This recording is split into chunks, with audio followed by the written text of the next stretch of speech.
Good morning, all. Welcome to Leadership Lessons in the News. My name is Glenn Daniels, and I'm the COO of Touchstone Publishers. And I would like to welcome you to our live podcast.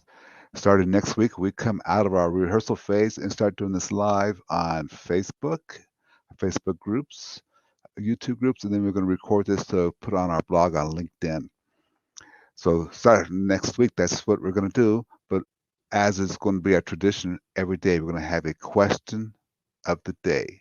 A question of the day, a question that you can think about that may cause you to view life and do things a little bit different. So, question for today.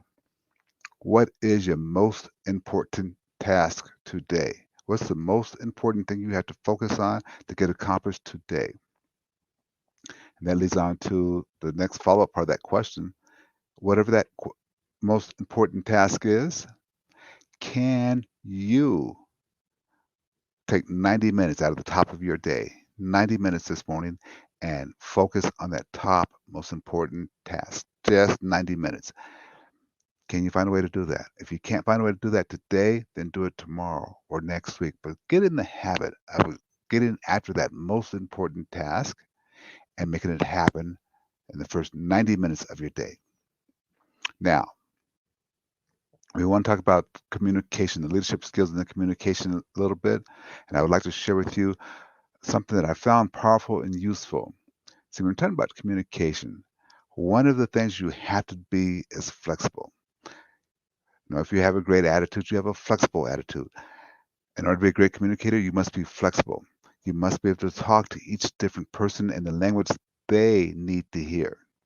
So oftentimes, well, we've all been through this, the DISC assessment program where they say you're a D, I, S, or C, Myers-Briggs. There's several different programs you can go through where they give you numbers or colors or even animals to say this is how you communicate. A powerful, effective communicator will be flexible and be able to go into whatever style they need to match up with the person they're speaking with. DISC is probably the most accurate of all the testing that I've done.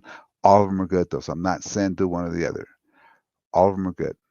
But I want to add a new layer to that. It's called how we sort information, the sorts. When we look at how people sort information, that will help us get more flexibility, more distinction in how to communicate with them. One of the first sorts, there's several, but one of the first sorts is move and move away.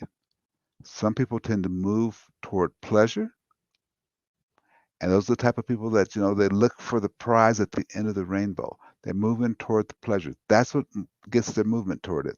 So let's break it down to a very simple thing. Banking. Some people will move toward the pleasure of getting a higher interest rate because they see a better retirement, a better life. So they want to move toward a place where they have a higher interest rate payment. And that's what they go for. And your leadership styles, sometimes we run into people who are wanting to go to the higher position, and that's what motivates them. They want to do the right job to improve themselves. That's what motivates them. So if you layer on the D, I, S, or C, but you layer on top of this that this person likes positive motivation, they want to move toward things. Now, granted, all of us feel like that's what we want to do. We all feel like that's what we want to do. We all feel like we want to move toward the positive. But that's not always the case because most of us move away. Most of us will move away from pain because we want to avoid pain. Let's take that banking example. Most of us want to make sure that if we have money in the bank, that is safe so we don't lose the money. That's our motivation to protect our money, not to lose that money, keep our money safe, to avoid any potential pain. Okay. So look at the opposites now. Moving to protect, safe, make sure you don't lose it, doing more to make sure you don't lose it because you're moving from the pain, or do you want to move toward the pleasure of, hey, I want more money in the bank so I can have a better retirement. I see myself having golden years. Which one is it going to be for you? Which one do you predominantly sort by? More importantly, which one does your direct reports predominantly sort by? But don't get confused because it's not quite that simple. So maybe let's go with the banking before we go to a leadership example. Maybe in the bank, you want to find a higher interest rate because you don't want your kids to suffer. That's moving away from pain of your kids from suffering, not moving toward the pleasure of a higher interest rate. It's moving away from pain because you want your kids to not suffer. Although maybe you move into you're looking for a bank that pays a higher interest rate because you want your kids to have a better life. You want your kids to get a better education. That's moving toward the pleasure. And the leadership realm. You're going to have people who want to get promoted because they need to make more money to keep everybody at home happy, moving away from the pain of an unhappy house. You're going to have people who want to get a promotion to make more money to better their lives and their family lives, to make them better, make it happier, go on more vacations. That's moving toward pleasure. Where this all comes in is when it comes time for you to motivate that person. You got to figure out whether they're moving more away from the pain, try to avoid the pain, or whether they're moving toward the pleasure. And frame your statements that way. Hey, John, I know you want to get this promotion. If you get this promotion, you better be able to protect your family. So let's work on it. Hey, John, I know you want to get this promotion because you love to take care of your family. You love for them to be able to go on more vacations. In fact, John, we went on this vacation last year you might be interested in. Hey, John. Hey, Jill. Hey, June. Which one do they assort by? Move away from or move toward? This is what we got to start taking a look at and see whether they can figure this stuff out for them. Okay. This is what we got to start taking a look at. How is your team motivated? What motivates them? Okay. Now, let me say thank you for hanging out. Oh, wait a minute. One last thing. You know me. One last thing. We got to hit that one last thing. Okay.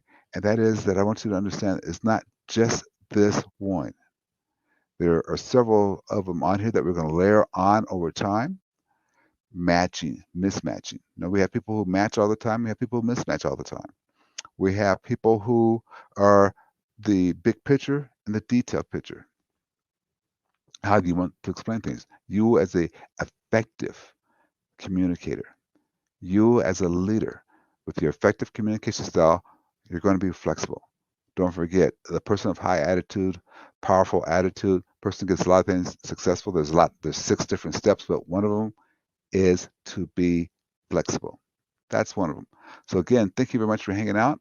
We'll see you tomorrow morning at 8 a.m. Eastern Time. Let's see, tomorrow is Thursday, so that will give us Thursdays and Fridays for rehearsal and live full boat starting the following Monday, Monday through Fridays, 8 a.m. Eastern Time.